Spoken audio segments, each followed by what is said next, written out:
அன்னைக்கு அந்த இன்வெஸ்டிகேஷன் ரூமில் சொல்கிறாரு மிஸ்டர் ரங்கராஜ், அந்த மேடம் கிட்ட ஆஃபீஸர் கிட்ட சொல்கிறாங்க, என்னோட ஃபர்ஸ்ட் ஒய்ஃபை வெளியே வச்சுட்டே சொல்கிறேன் மேடம், ஜாயை மாதிரி யாராலையும் என்னை பார்த்துக்க முடியாது, நான் ஜாயை மிஸ் பண்ணுறேன்.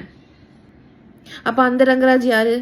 ஏன் அதை ஸ்டேட்மெண்ட்டில் விடல? அப்போ அன்னைக்கும் ஆஃபீஸர் முன்னாடி நான் பிளாக்மெயில் பண்ணி உங்களை சொன்னேனா?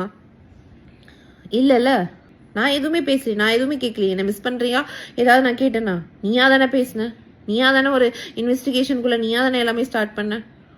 எடுக்கும்போதே சொல்கிறாரு, அட்வொகேட் பேச்செல்லாம் நான் கேட்கல, இந்த ரூம்குள்ளே அட்வொகேட்லாம் நான் எடுத்து வெளியே வச்சுறேன், மனசுலேருந்து பேசுகிறேன், மனசுலேருந்து ஜாயை மிஸ் பண்ணுறேன்னு சொன்ன ரங்கராஜ் இன்னைக்கு வெளியே அந்த 4 செவத்துக்குள்ளே நடந்ததை அப்படியே போய் மாற்றி ஒரு ஸ்டேட்மெண்ட்டை வெளியிடுறார்.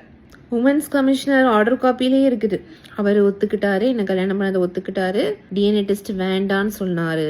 டிஎன்ஏ டெஸ்ட் வேண்டான்னு சொன்னது மிஸ்டர் ரங்கராஜ், நான் கிடையாது.